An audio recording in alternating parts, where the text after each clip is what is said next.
Bonjour à tous et merci d'être avec nous pour ce nouvel épisode de Time to Talk.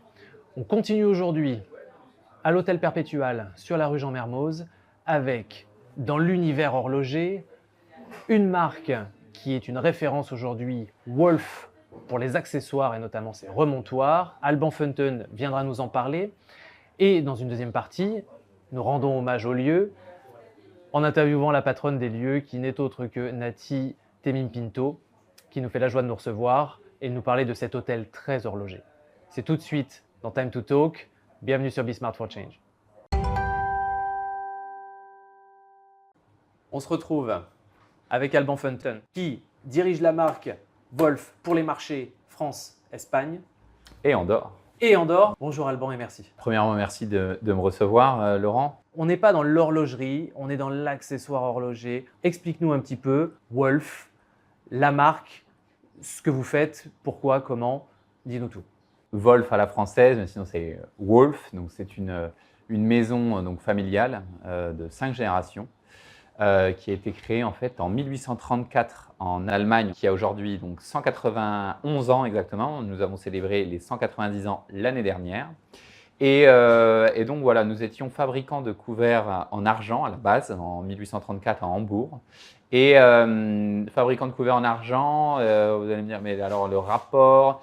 Bon, en fait, on s'est tout rendu compte au fur et à mesure qu'on vendait 3 fois plus de couverts en argent lorsqu'ils étaient présentés dans de beaux écrins, dans des belles boîtes. Donc petit à petit, on est devenu spécialiste en écrins pour les couverts en argent, puis pour la joaillerie. Et voilà, et de fil en aiguille, après dans les années 70, quand est né le remontoir, on a commencé aussi à être pionnier sur les remontoirs. Donc aujourd'hui, 190 ans après, on fabrique donc des coffrets à bijoux, donc ça c'est 40% de notre business et 60% de notre business c'est tout ce qui va être boîte de rangement, remontoir pour montres automatiques de 1 à 8 montres, les coffres forts. Oui, parce que quand on dit Wolf, on pense tout de suite remontoir Oui. aujourd'hui. Mais il y a une histoire avant et il y a un Exact. catalogue qui est beaucoup plus large. Beaucoup plus large que ce qu'on ne pense. ce qu'on Donc, pense. c'est vrai que les produits stars sont les remontoirs. Il y a plusieurs marques qui font toutes du très bon travail. Après, c'est vrai que nous, on s'est penché sur la question d'avoir des technologies qui soient brevetées, que nous sommes aujourd'hui les seuls à faire, notamment le fait de pouvoir compter le nombre de tours par jour, qui est un détail, mais qui n'en est pas un en fait. C'est le mouvement dont elle a besoin, que ce soit dans le sens des aiguilles d'une montre, sens inverse ou mouvement bidirectionnel. Au-delà de la qualité intrinsèque du produit, mais toute la techno, notamment sur ce nombre de tours par exemple. Oui. C'est une fonction qui peut paraître assez simpliste, mais qui aujourd'hui justifie aussi une différence de prix quand je compare ça avec le premier remontoir venu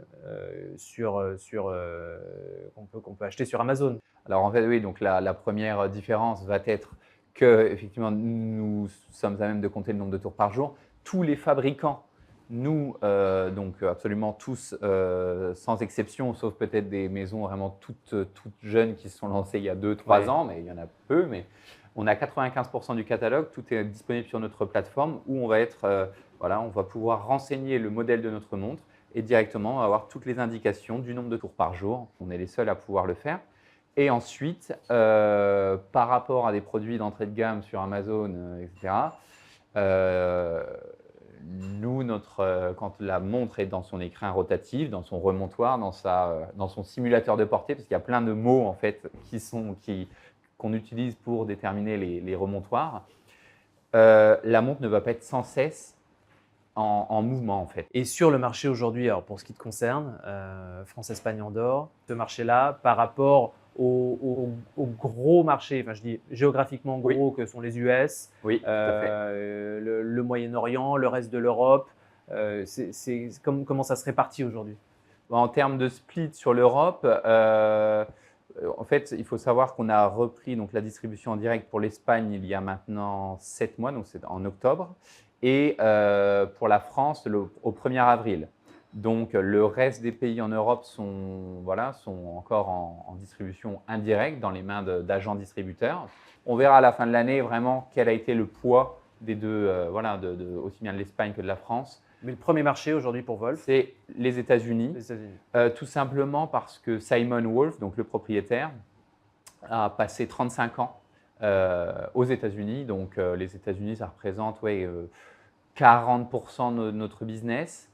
Et ensuite, c'est le Royaume-Uni qui est en deuxième position.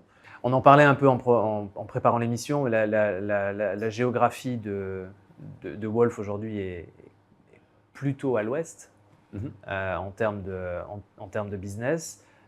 Donc, des possibilités d'évolution phénoménales sur l'Asie aujourd'hui, voire l'Océanie, parce qu'on les oublie tout le temps, mais ils sont là. Exactement. Ils comptent. Exactement. Donc en Océanie, donc nous avons toujours un agent distributeur qui fait le taf.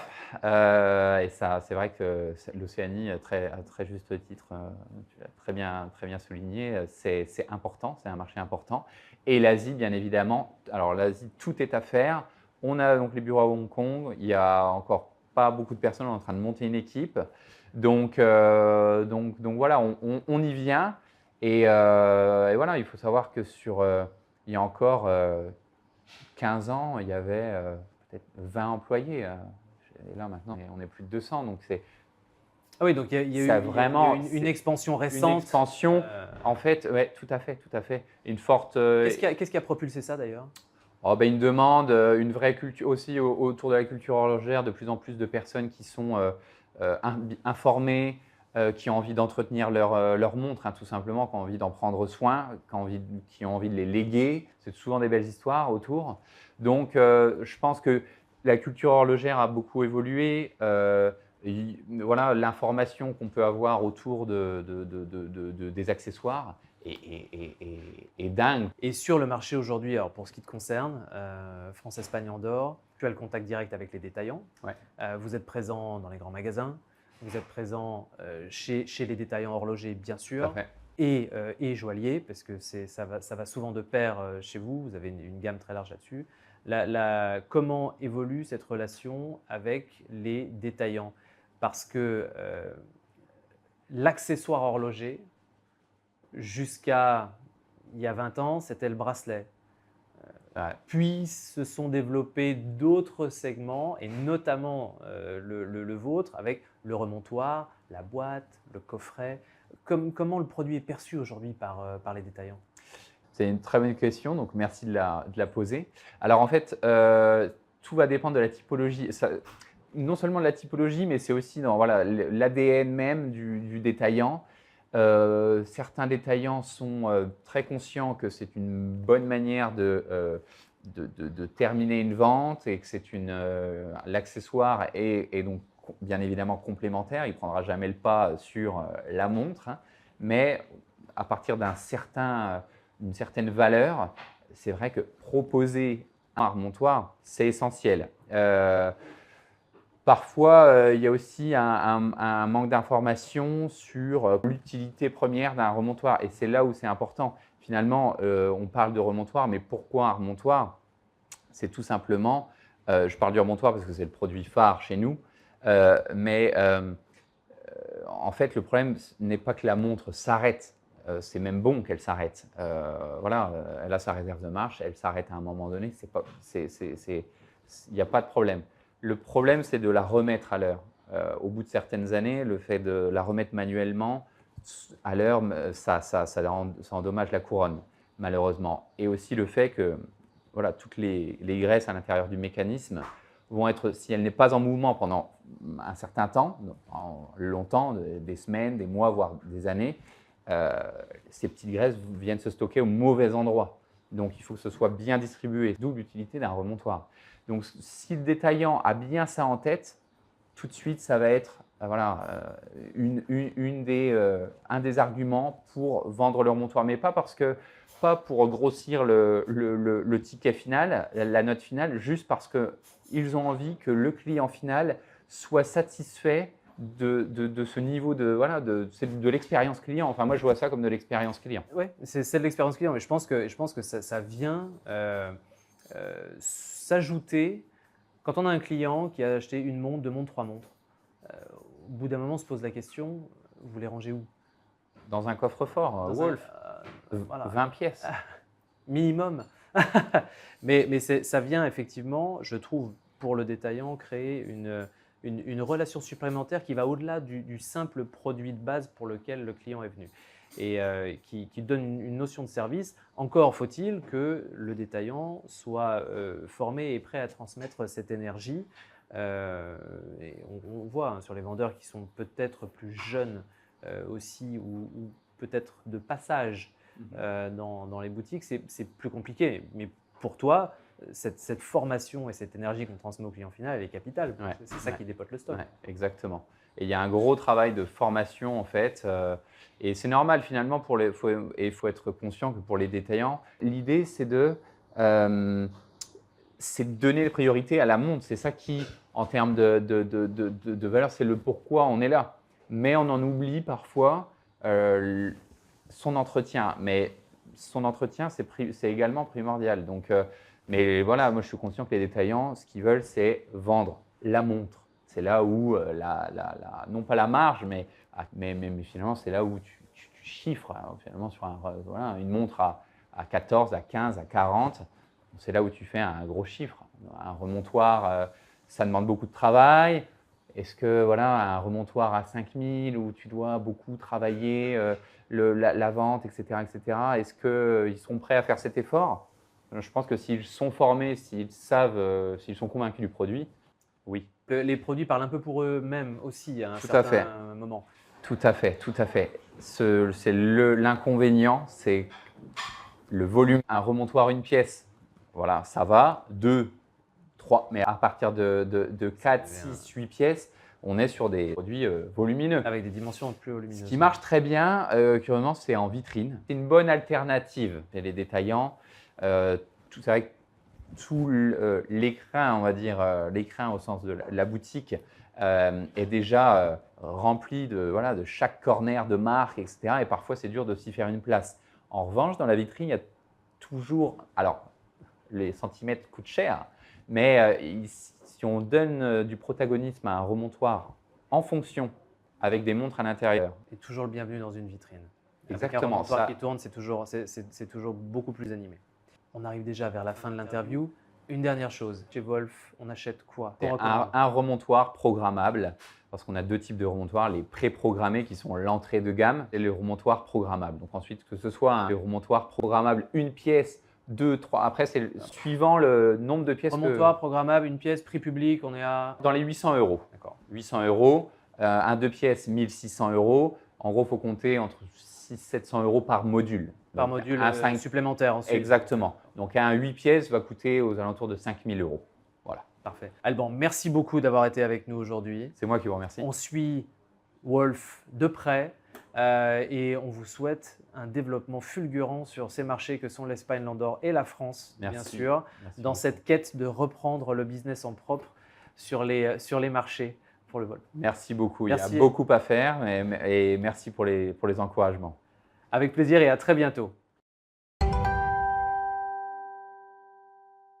Pour cette seconde partie, je suis avec Nati Temim-Pinto, la patronne des lieux qui nous reçoit dans cet hôtel aujourd'hui, le Perpétual. Alors on va tout vous expliquer sur cet endroit qui est également rue Jean-Mermoz et qui va finir cette série sur la rue avec un concept horloger mais pas trop.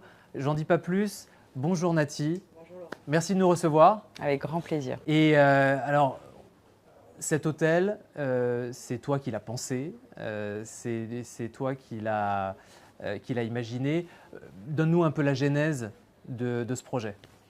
Un projet qui me tenait à cœur quand je suis rentrée. J'ai basculé dans l'hôtellerie il y a 2 ans et demi. C'est un produit qui me plaisait esthétiquement.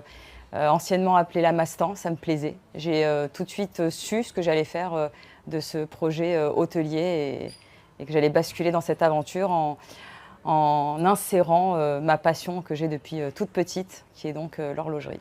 La rue Jean Mermoz devient un petit peu la configuration idéale de la rue horlogère avec Rémi et Guillaume, et on en est très fiers.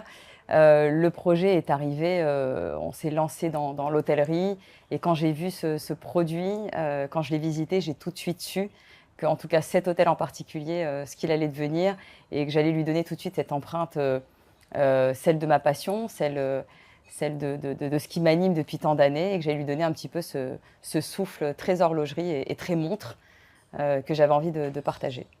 Alors je précise, pour ceux qui nous regardent, quand tu parles de Guillaume et Rémi, ce sont Guillaume Gaulis et Rémi de l'Associé qui sont les patrons respectifs de l'Atelier du Temps et de Da Vinci Watches. Exactement. Mais des lieux physiques qui ne sont pas des magasins de marque ou des indépendants, il y en a très peu finalement. Exactement. C'est un endroit qui n'est pas, comme tu le dis si bien, c'est pas un magasin de montres, il n'y a pas une marque dédiée, c'est des gens qui ont envie un petit peu de rencontrer d'autres regards, d'autres visions, d'autres perceptions même. On a dans cet endroit pas mal de livres pour se documenter.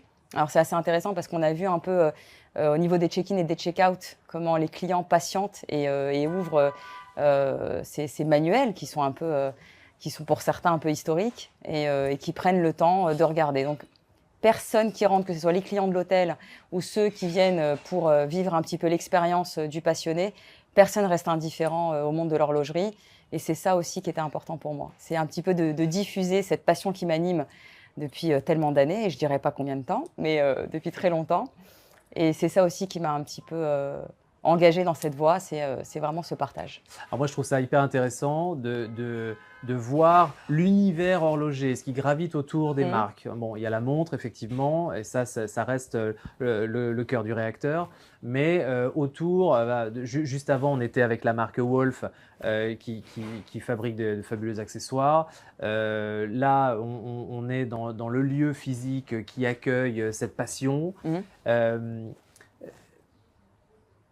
Pour toi, qu'est-ce que tu veux donner à tes clients sur cet aspect horloger? Parce que l'écueil classique, ce serait de tomber vite dans quelque chose d'assez presque cliché. On va retrouver voilà, la montre un peu sous toutes ses formes, où on a l'impression de traverser une enfilade de flagship store. Hein, parce que je pense que tu as des projets en plus pour l'hôtel. Exactement. Comment tu organises ça? Parce qu'il faut avoir ce vernis sans être cliché, quoi. Exactement. Et c'est là toute la difficulté, c'est de communiquer dans un écrin, de lui donner ce souffle d'horlogerie sans pour autant trop en faire, parce que celui qui en voit trop, il serait peut-être lassé. Et c'est à contrario ce qui nous dissocie d'une boutique. Moi, je cherche pas du tout à essayer de trop en faire. Je cherche à faire quelque chose de très délicat. Celui qui a envie de rechercher l'information et de poser des questions et de venir montrer sa montre, il aura le droit. Mais celui qui n'aime absolument pas cet environnement se sentira aussi très très bien dans l'hôtel. C'est en tout cas l'objectif. La partie 2 de cet établissement, c'est que je vais faire des travaux.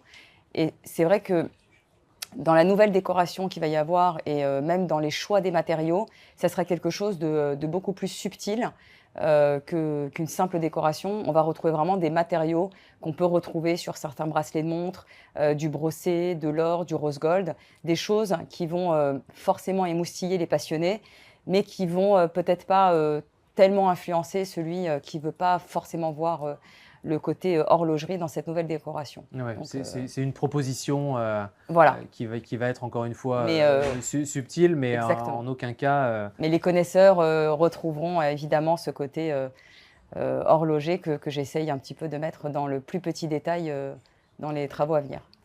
L'horlogerie se retrouve au bar aussi. Complètement. Hein, dans les cocktails. Exactement. Hein, vous avez twisté avec des noms horlogers. La carte du resto qui ouvre très prochainement, oui. Est teintée d'horlogerie aussi ou pas? Alors, parce oui. que c'est pas facile. C'est pas facile.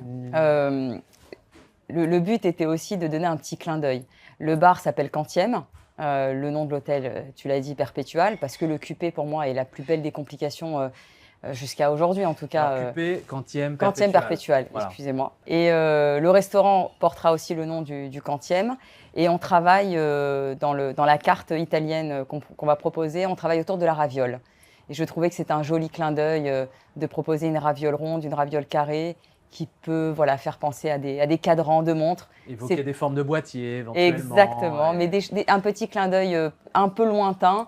Mais on travaille sur ça actuellement avec notre chef en interne. Toujours en restant sur la touche, subtile. Voilà. Exactement.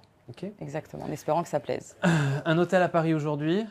Ça fait 2 ans et demi que vous avez ouvert. Il y a encore des travaux effectivement qui arrivent. Vous fermez le 1er novembre. Le 1er novembre. Réouverture 1er février. Réouverture 1er février. Est-ce qu'on a un autre hôtel qui pourrait ouvrir ailleurs dans les années qui arrivent? Alors, l'idéal, et c'est vrai qu'on a beaucoup de demandes, même sur Instagram et même par mail, sur le mail de l'hôtel, on a des demandes sur des rendez-vous. C'est-à-dire qu'on a des gens de Bordeaux, de Nantes, de Lyon qui nous écrivent et qui disent on voudrait vraiment participer à un rendez-vous horlogerie, on aimerait aussi échanger cette passion avec des Parisiens, avec des touristes, avec des clients de l'hôtel.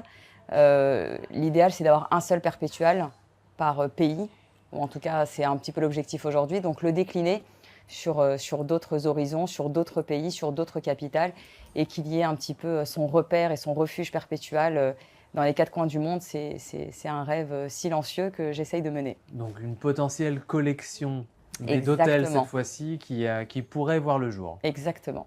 Pour revenir sur l'hôtel et de manière très pragmatique, tu le décris comment en termes de capacité? C'est un boutique hôtel pour toi? Exactement, c'est un boutique hôtel. Il a 24 chambres. On est sur un 4 étoiles et on essaye d'apporter un service 5 étoiles. On le fait au quotidien. Chaque client est important. Chaque période et chaque saison pour nous, quel que soit le moment où le client vient, on le reçoit dans les meilleures conditions. Les chambres aussi ont cette petite touche décorative et cette empreinte d'horlogerie. Certains le voient et certains sont très très contents. On a eu même des influenceurs qui sont venus et qui étaient ravis et qui m'ont dit cette phrase qui tout de suite fait la différence. Je me sens comme à la maison, mais avec le room service en plus. Donc ça m'a fait plaisir. C'est vraiment l'objectif que je voulais atteindre. C'est ce petit plus, ce côté très hôtelier, très luxe, mais tout en gardant ce côté très proche et très familial qu'on peut offrir. Ah, c'est ça, il y a une prolongation on va dire de l'aura du monde horloger et de son luxe que tu infuses aussi ici. Exactement. Et ce qui se ressent d'ailleurs dans le service et l'interaction avec tout le personnel de l'hôtel. Voilà, sur une note très personnelle. Tes clients aujourd'hui, des locaux, des étrangers, quelle est la proportion? On a absolument de tout. On a absolument de tout. J'ai eu la chance de paraître aussi dans un magazine suisse et j'ai eu des réservations après, 2 semaines après. On a eu des réservations très chargées sur la semaine d'après, les 2 semaines qui ont suivi, de la part de la communauté suisse. Donc c'est vrai que on a un petit peu de tout et aujourd'hui c'est l'effet un petit peu boule de neige qu'on a sur la notoriété qu'apporte le Perpétual est très très appréciable. Ça a été très bien reçu. On a des clients qui venaient et qui n'étaient pas au courant, qui étaient même là avant le rachat de cet hôtel et qui portaient des montres et qui aujourd'hui les montrent fièrement. Et qui nous disent, que ce soit moi ou le directeur ou même le staff, « Ah Nati, je suis contente parce que voilà ce que je porte aujourd'hui ». Donc c'est une chose en plus à partager avec nos clients et c'est très très agréable, très appréciable. Alors il y en a qui viennent et qui ne savent pas qu'il y a le côté horlogerie, qui viennent parce que l'hôtel est bien situé et qui nous posent des questions. Est-ce que c'est une décoration éphémère ou est-ce qu'il y a vraiment une volonté de tracer cette ligne? Et on leur explique le concept et puis du coup très à l'aise, regardez ce que je porte aujourd'hui et on a la chance de tomber sur des vraies pépites. En tout cas pour moi c'est un vrai plaisir parce que je vois des poignées juste magnifiques que j'ai pas l'habitude de voir évidemment. Merci beaucoup Nati. Merci Laurent, merci beaucoup. Rendez-vous au Perpétual. Avec grand plaisir. Pour déjeuner, pour dormir, pour parler horlogerie. Pour des beaux événements à venir. Et pour tout simplement passer un bon moment. Merci à toi pour ce moment. À très bientôt.